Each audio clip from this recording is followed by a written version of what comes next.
എല്ലാവർക്കും സിനിമ മേനിയക്കിൻ്റെ പുതിയൊരു വീഡിയോയിലേക്ക് സ്വാഗതം. അവതാർ ദി ലാസ്റ്റ് എയർ ബെൻഡർ ഈ ഒരു സീരീസിൻ്റെ രണ്ടാമത്തെ എപ്പിസോഡിൻ്റെ ഒരു എക്സ്പ്ലനേഷൻ വീഡിയോ ആണിത്. അപ്പോൾ നമുക്ക് നേരെ സീരീസിലേക്ക് കിടക്കാം. സീരീസിൻ്റെ തുടക്കത്തിൽ തന്നെ കാണിക്കുന്നത് നമ്മുടെ സൂക്കോനെയാണ്.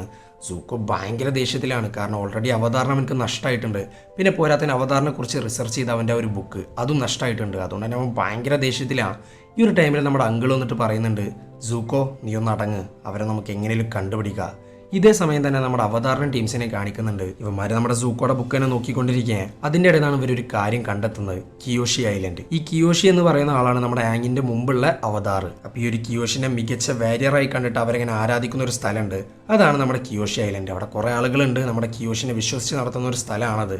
അപ്പം അങ്ങോട്ടേക്ക് പോകാനാണ് ഇവർ റെഡി ആയിട്ട് നിൽക്കുന്നത്. ഇവർ അങ്ങോട്ടേക്ക് പോകാൻ കാരണം വേറെ ഒന്നുമില്ല, കിയോഷി ഐലൻഡിൽ എന്തായാലും കിയോഷിനെ പറ്റിയിട്ടുള്ള എന്തെങ്കിലും ഒരു കാര്യമൊക്കെ ഉണ്ടാവും. ഒരു അവതാറിനെ പറ്റിയിട്ടുള്ള എന്തെങ്കിലും ഒരു കാര്യം, അത് ചെറുതായിക്കോട്ടെ വലുതായിക്കോട്ടെ, എന്തായാലും ഒരു ഇൻഫർമേഷൻ ഇവർക്ക് കിട്ടിയേ തീരുള്ളൂ. കാരണം ഇനിയും നമ്മുടെ ആങ്ങിൻ്റെ ഉള്ളിൽ നിന്ന് ആ ഒരു അവതാറിന്റെ പവർ പുറത്തു വന്നാൽ അവനക്കത് കൺട്രോൾ ചെയ്യാൻ പറ്റിയെന്ന് വരില്ല. നമ്മളത് കഴിഞ്ഞ എപ്പിസോഡിൽ കണ്ടതാണ്. അങ്ങനെ ഒരു രണ്ടും കൽപ്പിച്ച് കിയോഷി ഐലൻഡിലോട്ട് പുറപ്പെടുന്നുണ്ട്. ഈ ഒരു സമയത്താണ് നമ്മുടെ കറ്റാറയുടെ ബാഗിൽ നിന്ന് ഒരു അനക്കം വരുന്നത്. ഇത് കണ്ടപാട് നമ്മുടെ ആങ്ങാണെങ്കിലോ മെല്ലി ഒരു ബാഗ് എടുത്ത് നോക്കുന്നുണ്ട്.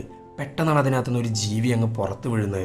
ഒരു കുരങ്ങന്റെ പോലത്തെ ഒരു ജീവി. എന്നാൽ ഈ ഒരു കുരങ്ങനാണെങ്കിലോ പറക്കാനൊക്കെ കഴിയും. ഈ ടൈമിൽ നമ്മുടെ ആങ് പറയാണ്, ഈ ഒരു ജീവിയുടെ പേരാണ് ലിമോർ. ഇങ്ങനത്തെ കുറെ ലിമോറുകൾ പണ്ട് കാലത്ത് ഇവിടെ ഇങ്ങനെ പറന്ന് നടക്കുമായിരുന്നു. അങ്ങനെ ഇരിക്കുമ്പോഴാണ് നമ്മുടെ കട്ടാർക്ക് അവളുടെ ബാഗിൽ നിന്ന് ഒരു സ്കോളർ കിട്ടുന്നത്. ഇവളിതിങ്ങനെ മറിച്ച് നോക്കുന്നുണ്ട്. നോക്കുമ്പോൾ അവളുടെ ഗ്രാൻഡ്മ വെച്ചിട്ടുള്ള ഒരു സ്കോളറാണ്. ആ ഒരു സ്കോളറിനകത്ത് എങ്ങനെ വാട്ടർ ബെൻഡിങ് പഠിക്കാന്നുള്ളതിന്റെ എല്ലാ രീതികളും എഴുതി വെച്ചിട്ടുണ്ട്. അവരുടെ നാട്ടിലുള്ള ഓരോ വാട്ടർ ബെൻഡേഴ്സിനും കൈമാറുന്ന ഒരു സ്കോളറാണിത്. പക്ഷെ ഇതുവരെ ഇവളുടെ കയ്യിൽ അത് എത്തിയിട്ടുണ്ടായിരുന്നില്ല. അത് സംഭവം വേറെ ഒന്നല്ല, ഇവളുടെ സേഫ്റ്റിക്ക് വേണ്ടിയിട്ട് അവർ മറച്ചു വെച്ചൊരു കാര്യമാണ്.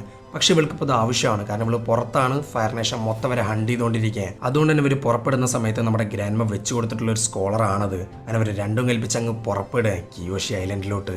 ഇതേ സമയം തന്നെ നമ്മുടെ സൂക്കോനും ടീംസിനെയും കാണിക്കുന്നുണ്ട്. സൂക്കോ അങ്കളും കൂടിയിട്ട് ഒരു പോർട്ടിനകത്താണുള്ളത്. എന്ത് ചെറിയ ഇൻഫർമേഷൻ ആണെങ്കിലും ശരി, അത് ഈ ഒരു പോർട്ടിലൂടെയാണ് കടന്നു പോവുക. സോ ഈ ഒരു പോർട്ടിനകത്ത് അന്വേഷിക്കാനാണ് നമ്മുടെ അങ്കിള് പറഞ്ഞുകൊണ്ടിരിക്കുന്നത്. ഇത് കേട്ടപാട് നമ്മുടെ സൂക്കോ പറയാണ്, നിങ്ങൾ എന്താണ് ഈ പറയുന്നത്? അവതാറിനെ കണ്ടോ എന്നിങ്ങനെ അന്വേഷിച്ച് നടക്കാൻ പറ്റുമോ? ആരെങ്കിലും ഈ ഒരു അവതാറിനെ കുറിച്ച് അറിഞ്ഞു കഴിഞ്ഞാൽ അവരും ഹണ്ടിനിറങ്ങും. പിന്നെ എന്നെ കൊണ്ട് ഒന്നിനും സാധിക്കാണ്ടാവും, ഞാൻ തോറ്റുപോയവനാവും. അതുകൊണ്ട് ഈ ബുദ്ധി അത് നമുക്ക് അത്ര നല്ലതല്ല. പക്ഷെ ഇതൊക്കെ കേട്ടിട്ട് നമ്മുടെ അങ്കിളാണെങ്കിലോ ഈ ഒരു ബുദ്ധിയായിട്ട് മുന്നോട്ട് പോകാനാണ് പറഞ്ഞുകൊണ്ടിരിക്കുന്നത്. ഞാൻ അടുത്ത സീനി കാണിക്കുന്നത് നമ്മുടെ ആങ്ങിനെ ടീമിനെയാണ്. ഇവരുടെ കൂടെ പറന്നു വരികയാണ് മറ്റേ ലിമോറ്. ഈ ലിമോറിന് ഇവരൊരു പേരിടുന്നുണ്ട്, മോമോ. പക്ഷേ ഈ ഒരു മോമോനാണെങ്കിലോ നമ്മുടെ സോക്കക്ക് തീരെ ഇഷ്ടപ്പെടുന്നില്ല. അങ്ങനെ അവരിങ്ങനെ പറന്ന് നമ്മുടെ കിയോഷി ഐലൻഡിലോട്ട് എത്തിയിട്ടുണ്ട്. അവരങ്ങ് ലാൻഡ് ചെയ്യാൻ പെട്ടെന്നാണ് കുറെ ലേഡി ഗാർഡ്സ് വന്നിട്ട് ഇവരെ അങ്ങ് പിടിച്ചു വെക്കുന്നത്. ഈ സമയത്ത് നമ്മുടെ കട്ടാറ പറയാണ് ഇവനൊരു അവതാറാണെന്നുള്ളത്. പക്ഷെ എന്നവരാണെങ്കിലും വിശ്വസിക്കാനും തയ്യാറാവുന്നില്ല. അങ്ങനെ ഈ ഒരു ഗാർഡ്സ് പറയാണ് ഇവനൊരു അവതാറാണെങ്കിൽ ഞങ്ങൾക്ക് അതിനുള്ള അടയാളം കിട്ടും. അവരടയാളം ഞങ്ങൾക്ക് ഇതുവരെ കിട്ടിയിട്ടില്ല. ഇവർ പറഞ്ഞ് നാക്കെടുത്തില്ല. അപ്പം തന്നെ അവർക്കൊരു വലിയൊരു അടയാളം തന്നെ കിട്ടുന്നുണ്ട്. നമ്മുടെ കിയോഷിയുടെ വലിയൊരു പ്രതിമ അവിടെ ഇരിപ്പുണ്ട്. ഒരു പ്രതിമയുടെ കണ്ണീന്ന് വെളിച്ചിങ്ങനെ വന്നുകൊണ്ടിരിക്കുകയാണ് നമ്മുടെ ആങ്ങിന്റെ നേർക്ക്.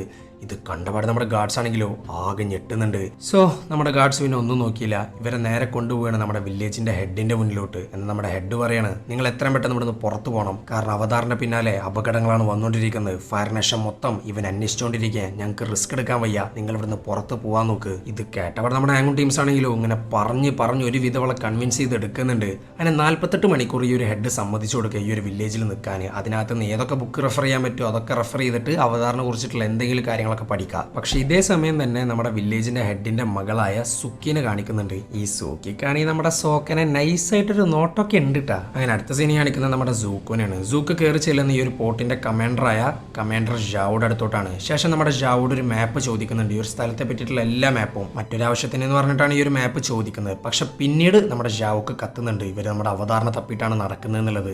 സോ ഇവർ നമ്മുടെ അവതാറിനെ തപ്പി നടക്കാൻ ആരംഭിക്കുകയാണ്. അങ്ങനെ ഇരിക്കുമ്പോഴാണ് നമ്മുടെ കട്ടാറിനെ കാണിക്കുന്നത്. കട്ടാറാണെങ്കിൽ ഈ ഒരു സ്കോളർ ഉപയോഗിച്ചിട്ട് വാട്ടർ ബെൻഡിങ് ഒക്കെ പഠിച്ചുകൊണ്ടിരിക്കുകയാണ്. ഈ ഒരു സമയത്താണ് അങ്ങോട്ടേക്ക് നമ്മുടെ ആങ് വരുന്നത്. ആങ്ങിനെ കണ്ടപാട് നമ്മുടെ കട്ടാറ പറയാണ്, ആങ് വാ നീയും ജോയിൻ ചെയ്യ്. നിനക്ക് അവതാർ ആവണമെന്നുണ്ടെങ്കിൽ നീ 4 സ്കില്ല് പഠിക്കണം. Earth bending, fire bending, water bending, air bending. Air bending നിനക്ക് ഓൾറെഡി അറിയാം. ഇനി പഠിക്കേണ്ടത് വാട്ടർ ബെൻഡിങ് ആ. സോ നീ വാ, ഞാൻ നിനക്ക് പഠിപ്പിച്ചു തരാം.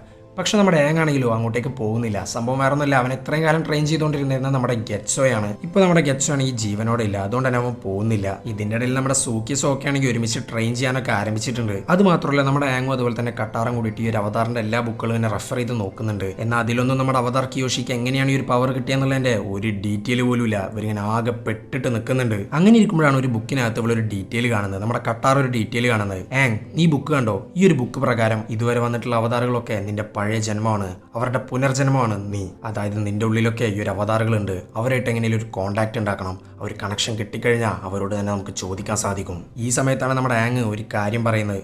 എനിക്ക് ഈ ഒരു പവറിനെ കൺട്രോൾ ചെയ്തേ പറ്റുള്ളൂ. പണ്ട് കാലത്ത് ഞാൻ എയർ ബെൻഡിങ് പഠിച്ചുകൊണ്ടിരിക്കുന്ന സമയത്ത് കുറേ പേർക്ക് എൻ്റെ കാരണം അപകടം പറ്റിയിട്ടുണ്ട്. കാരണം ഒരു പവർ എനിക്ക് കൺട്രോൾ ചെയ്യാൻ പറ്റിയിരുന്നില്ല. പക്ഷെ ആ ഒരു സമയത്ത് എൻ്റെ ഗുരുക്കന്മാർക്കും ടീച്ചർമാർക്കും ഒക്കെ അറിയായിരുന്നു ഞാനൊരു അവതാറാണെന്നുള്ള കാര്യം. സോ എനിക്കത് കൺട്രോൾ ചെയ്യണം, ഇല്ലാന്നുണ്ടെങ്കിൽ ഞാൻ കാരണം പലരും അപകടത്തിലായി മാറും. ഈ ഒരു കറക്റ്റ് ടൈമിലാണ് നമ്മുടെ കമാൻഡർ ഷാവോ അവതാറിനെ പിടിക്കാൻ വേണ്ടിയിട്ട് നേരെ കിയോഷി ഐലൻഡിലോട്ട് പോയിക്കൊണ്ടിരിക്കുന്നത്. ഇത് നമ്മുടെ സൂക്കോയും അതുപോലെ തന്നെ അങ്കളും കാണുന്നുണ്ട്. പിന്നെ അവർ വെറുതെ ഇരിക്കോ, നമ്മുടെ ഷാവോന്റെ പിന്നാലങ്ങ് ഇറങ്ങിത്തിരിക്കാൻ കിയോഷി ഐലൻഡിലോട്ട്. സോ നമ്മുടെ ഐലൻഡിലോട്ട് അപകടങ്ങൾ ഇങ്ങനെ വന്നുകൊണ്ടിരിക്കുക. ഇതേ സമയം നമ്മുടെ സോക്കിയും സൂക്കിയും തമ്മിൽ ഭയങ്കര ട്രെയിനിങ്ങിലാണ്. ഇവർക്ക് എങ്ങനെ ഒരു വേരിയറായി മാറാന്നുള്ളതൊക്കെ നമ്മുടെ സൂക്കി പറഞ്ഞു കൊടുക്കുന്നുണ്ട്. അത് മാത്രമല്ല അവളുടെ മുഖത്തുള്ള ഒരു ചായം അതങ്ങ് മാഞ്ഞു പോവാൻ. അവളെ കാണാൻ നല്ല ഭംഗിയുണ്ട്. ഇത് കണ്ടപാടെ നമ്മുടെ സോക്കൊക്കെയാണെങ്കിലോ നല്ല രീതിക്ക് തന്നെ ക്രഷ് അടിക്കുന്നുണ്ട്. ഇതേ സമയം നമ്മുടെ ആങ്ങാണ് ഈ കിയോഷി അവതാറുമായിട്ട് ഇങ്ങനെ കോണ്ടാക്ട് ചെയ്യാൻ നോക്കിക്കൊണ്ടിരിക്കുക. പെട്ടെന്നാണ് അവന്റെ മുന്നിലോട്ട് ഒരു വെളിച്ചം വരുന്നത്. വെളിച്ചം മാത്രമല്ല അവന്റെ മുന്നിലോട്ട് നമ്മുടെ കിയോഷിയും വരുന്നുണ്ട്. കിയോഷി വന്നിട്ട് അങ്ങ് സംസാരിക്കുകയാണ്. ആങ്, നിന്റെ ഉള്ളിൽ അവതാറിന്റെ പവർ ഉണ്ട്. ഒരു പവറിന് 1000 ബെൻഡേഴ്സിന്റെ ശക്തിയാ. അതുകൊണ്ട് തന്നെ ആ ഒരു പവർ നീ സൂക്ഷിച്ച് കൈകാര്യം ചെയ്യണം. ഈ സമയത്ത് നമ്മുടെ ആങ് ചോദിക്കുകയാണ്, അല്ല എങ്ങനെയാണ് അവതാറാവുന്നത്? ഇത് കേട്ടപാട് നമ്മുടെ കിയോഷി പറയാണ്, അതെനിക്ക് പറഞ്ഞു തരാൻ കഴിയില്ല, എനിക്കത് അറിയില്ല. കാരണം ഓരോ അവതാറും ഓരോ ഫോമിലാണ് ഉണ്ടാവുക. സോ നീ അത് സ്വയം കണ്ടെത്തണം, അതാണ് നിന്റെ ഡ്യൂട്ടി. ഇത് കേട്ടപാട് നമ്മുടെ ആങ്ങിനാണെങ്കിലോ ആകെ ഭ്രാന്ത് പിടിക്കുന്നുണ്ട്. സ്വയം കണ്ടെത്താന്നൊക്കെ പറഞ്ഞാൽ എങ്ങനെ കണ്ടെത്താനാ? ഈ സമയത്ത് നമ്മുടെ കിയോഷി ആണെങ്കിലോ അവനക്കൊരു ദൃശ്യം അങ്ങ് കാണിച്ചു കൊടുക്കുകയാണ്. കുറച്ച് ദിവസങ്ങൾ കഴിഞ്ഞാൽ നോർത്തിൽ വലിയൊരു അപകടം നടക്കാൻ പോവാ. നിന്റെ ഈ അവതാർ എന്ന ഈ ഒരു ജേണിയിൽ നീ തോറ്റു കഴിഞ്ഞാൽ ആ ഒരു നോർത്ത് മൊത്തത്തിൽ നശിക്കും. ആ നോർത്തിലുള്ള കുറെ ബെൻഡേഴ്സ് ഉണ്ട്, അവരെല്ലാവരും മരിക്കും. എന്ത് വില കൊടുത്തും നീ അത് തടഞ്ഞേ പറ്റുള്ളൂ. ഇതൊക്കെ കേൾക്കും ഇവനാണെങ്കിലോ ആകെ പേടിച്ച് നിൽക്കുക. ഇതേ സമയത്ത് തന്നെ നമ്മുടെ കിയോഷി മറ്റൊരു കാര്യം കൂടി പറയുന്നുണ്ട്. ആങ്, ഇപ്പം മറ്റൊരു കാര്യം നിനക്ക് തീർക്കാനുണ്ട്. ഈ ഒരു ഐലൻഡ് അപകടത്തിലാണ്, നീ അവരെല്ലാവരും രക്ഷിക്കാൻ നോക്ക്. ഈ ഒരു അവതാരണ പവറിന് എന്തൊക്കെ കാണിച്ചു കൂട്ടാൻ പറ്റുന്നുള്ളത് നിനക്കറിയണ്ടേ?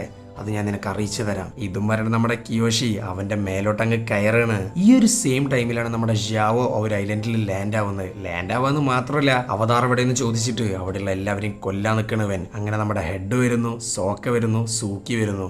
പിന്നെ അവിടെ വൺ ഫൈറ്റ് എന്ന് പറഞ്ഞാൽ വൺ ഫൈറ്റാണ്. ഇവർ കുറെ പൊരുതുന്നുണ്ട്. പക്ഷെ എത്രയൊക്കെ പൊരുതിയിട്ടും ഇവർക്ക് അങ്ങോട്ട് പറ്റുന്നില്ല. അവരിങ്ങനെ തോറ്റുപോയോണ്ടിരിക്കുക.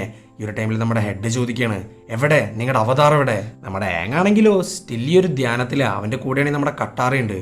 പക്ഷെ താഴെയായിട്ട് നമ്മുടെ കട്ടാർ ഒരു കാഴ്ച കാണുന്നുണ്ട്. നമ്മുടെ സൂക്കോയും ഈ ഒരു ഐലൻഡിൽ കാലുകുത്തിയിട്ടുണ്ട്. നമ്മുടെ സൂക്കോ ആണെങ്കിലോ നമ്മുടെ കട്ടാറിനെ കാണുന്നുണ്ട്. പിന്നെ പറയണ്ടല്ലോ ഇവർ തമ്മിലങ്ങ് ഫൈറ്റ് ആവുക. കട്ടാർ അവൾക്ക് പറ്റുന്ന വിധം വാട്ടറൊക്കെ ബെൻഡ് ചെയ്തിട്ട് നമ്മുടെ ആങ്ങിനെ രക്ഷിക്കാനൊക്കെ നോക്കുന്നുണ്ട്. പക്ഷെ സൂക്കോയാണ് ആള്. അവൻ അവളെ അടിച്ചിടുന്നു, കൊല്ലാനും നോക്കുന്നു. പെട്ടെന്നാണ് ഇവന്റെ മുന്നിലോട്ട് നമ്മുടെ കിയോഷി വന്നിട്ട് അങ്ങ് ലാൻഡ് ആവുന്നത്. ഇത് കണ്ടപാട് നമ്മുടെ സൂക്കോ ആണെങ്കിലും ആകെ അന്തം വിട്ട് നിൽക്കുന്നുണ്ട്. കാരണം നമ്മുടെ കിയോഷി ഓൾറെഡി മരിച്ചിട്ടുള്ള ഒരു അവതാറാണ്. പിന്നെ അവളെങ്ങനെ ജീവനോടെ വന്നു എന്നൊക്കെ വിചാരിച്ചിട്ട് ഇങ്ങനെ നിൽക്കുന്നുണ്ട്.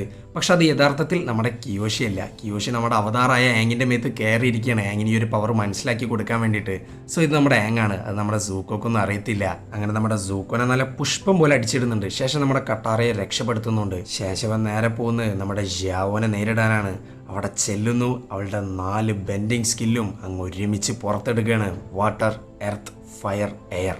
ഇത് 4 കൂടി അങ്ങ് കൂട്ടിക്കുഴച്ച് ഒരു പണി അങ്ങ് കൊടുക്കുന്നുണ്ട് നമ്മുടെ അവതാർ. നമ്മുടെ ജിയാവോടെ ഗാർഡ്സ് ആണെങ്കിലോ ഒക്കെ കൂടി അങ്ങ് തെറിച്ച് വീഴാണ്. ഇത് കണ്ടപാടെ നമ്മുടെ ജിയാവോ പിന്നെ അവിടെ നിൽക്കില്ലല്ലോ. അവന്റെ ഗാർഡ്സിനും കൂട്ടി അവിടെ നിന്ന് അങ്ങ് രക്ഷപ്പെടുക. ഇതേ സമയം നമ്മുടെ കിയോഷി തിരിച്ചു പോകുന്നു. ആങ് തിരിച്ച് നോർമൽ ആവുന്നുണ്ട്. അങ്ങനെ ഈ ഒരു സമയത്ത് നമ്മുടെ ഐലൻഡിത്തെ ആൾക്കാർ വന്നിട്ട് ഇവനോട് നന്ദി പറയാണ്. കാരണം അവതാർ കിയോഷിനെ അവർ നന്നായി ആരാധിക്കുന്ന ആൾക്കാരാ. സോ കിയോഷിനെ നേരിട്ട് കാണാനുള്ള ഒരു ഭാഗ്യം നമ്മുടെ ആങ് ഉണ്ടാക്കി കൊടുത്തു. അതുകൊണ്ട് തന്നെ ഇവർ നന്ദി പറയുന്നുണ്ട്. പക്ഷെ നന്ദി മാത്രമല്ല ഇവർ പറയുന്നത്, ഈ ഒരു ഐലൻഡ് വിട്ട് പുറത്തു പോകാനാണ് പറഞ്ഞുകൊണ്ടിരിക്കുന്നത്. കാരണം ഇനി ഇവരിവിടെ നിൽക്കൽ സേഫ് അല്ല. ഫയർ ബെൻഡേഴ്സ് എത്ര വേണേലും ഇങ്ങോട്ടേക്ക് വരും, നമ്മുടെ ആങ്ങിനെ കൊല്ലുകയും ചെയ്യും. അതുകൊണ്ട് തന്നെ ഈ ഒരു ഐലൻഡ് വിട്ട് പുറത്തു പോകാനാണ് പറഞ്ഞുകൊണ്ടിരിക്കുന്നത്. അങ്ങനെ അവർ പുറപ്പെടാൻ നിൽക്കുക. നമ്മുടെ സോക്കയുടെയും അതുപോലെ തന്നെ സൂക്കിയുടെയും ഒരു ഇൻകംപ്ലീറ്റ് ലവ് സ്റ്റോറി ആയിട്ട് മാറുന്നു. അവരൊരു കിസ് അടിക്കുന്നു. അത് മാത്രമല്ല ഒരു ഗിഫ്റ്റ് ആയിട്ട് അവളുടെ ആയുധം നമ്മുടെ സോക്കക്ക് കൊടുക്കുന്നുണ്ട്. അങ്ങനെ അവർ പുറപ്പെട്ടു. ഇവർ പോയിക്കൊണ്ടിരിക്കുന്നത് നോർത്തിലോട്ടാണ്. കാരണം നോർത്തിൽ ഭയങ്കര വലിയൊരു അപകടം നടക്കാൻ പോവുക. അവിടെയുള്ള നോർത്തേൺ വാട്ടർ ട്രൈബ് ഒക്കെ ആകെ പെട്ടിട്ട് നിൽക്കുന്നുണ്ട്. സോ അവരെ രക്ഷിക്കാൻ വേണ്ടിയിട്ടാണ് നമ്മുടെ ആങ്ങും ടീംസും പോയിക്കൊണ്ടിരിക്കുന്നത്. അതിനടുത്ത സീനി കാണിക്കുന്നത് നമ്മുടെ കമാൻഡർ ഷാവോനെയാണ്. ഇവൻ നമ്മുടെ സൂക്കോടെ അടുത്ത് പറയാണ്, എനിക്ക് നീ മാപ്പ് തരണം, നിന്റെ കുറുകെ ഞാൻ വരാൻ പാടില്ലായിരുന്നു. ഇത് കേട്ടപാടെ നമ്മുടെ സൂക്ക് പറയണം, നടന്ന കാര്യങ്ങൾ നീ ആരടുത്തും പറയരുത്. അവതാർ ജീവനോടെ ഉണ്ട് എന്നുള്ളത് നമ്മൾ മാത്രം അറിഞ്ഞാൽ മതി. ശരി, ഓക്കെ, ഞാൻ ആരടുത്തും പറയില്ല. പക്ഷേ എന്നെ നിങ്ങൾ നിങ്ങളുടെ പാർട്ട്ണർ ആക്കണം. ഞാൻ നിങ്ങളുടെ കൂടെ കൂടും. എനിക്ക് ഈ ഒരു ഹണ്ടിൽ പങ്കെടുത്തേ പറ്റൂ. നമുക്ക് ഒരുമിച്ച് പോരാടാം. ഇത് കേട്ടപാടെ നമ്മുടെ സൂക്കാണെങ്കിലോ വേണ്ടാന്നാണ് പറഞ്ഞുകൊണ്ടിരിക്കുന്നത്. പക്ഷെ നമ്മുടെ അങ്കിളാണെങ്കിൽ ഇവനെ കൂടെ കൂട്ടുന്നുണ്ട്. അങ്ങനെ നമ്മുടെ ഷാവോ ഇവരുടെ ടീമിൽ ജോയിൻ ചെയ്തിട്ടുണ്ട്. പക്ഷെ അവൻ ജോയിൻ ചെയ്ത പാടന്നെ ഒരു ചതിയും കാണിക്കുന്നുണ്ട്. ഇവൻ നമ്മുടെ കിങ്ങിന്, അതായത് നമ്മുടെ ഫയർ ബെൻഡറിന്റെ കിങ്ങിന് ഒരു മെസ്സേജ് അങ്ങ് അയക്കാൻ അവതാർ ജീവനോടെ ഉണ്ട് എന്ന് പറഞ്ഞിട്ട്. കിങ് എന്ന് പറയുമ്പോൾ 100 വർഷങ്ങൾക്ക് മുമ്പുള്ള കിങ് അല്ല, ഇപ്പോഴത്തെ കിങ് ആണ് കേട്ടോ. അതായത് നമ്മുടെ സൂക്കോയുടെ അച്ഛൻ. സോ നമ്മുടെ കിങ് അങ്ങ് കളത്തിലിറങ്ങിയിരിക്കുകയാണ്. എന്തൊക്കെ നടക്കുന്നുള്ളത് കണ്ട് തന്നെ അറിയണം. ഈ ഒരു പോയിന്റ് വെച്ചിട്ടാണ് നമ്മുടെ രണ്ടാമത്തെ എപ്പിസോഡ് എൻഡ് ചെയ്യുന്നത്. മൂന്നാമത്തെ എപ്പിസോഡിന്റെ ഒരു എക്സ്പ്ലനേഷൻ വീഡിയോ ആയിട്ട് നമ്മൾ ഉടനെ വരുന്നതായിരിക്കും. അപ്പോൾ വീഡിയോ ഇഷ്ടപ്പെട്ടാൽ ലൈക്ക് ചെയ്യുക. കൂടുതൽ വീഡിയോകൾക്കായി ചാനൽ സബ്സ്ക്രൈബ് ചെയ്യുക. അപ്പോൾ ഓക്കെ ബൈ.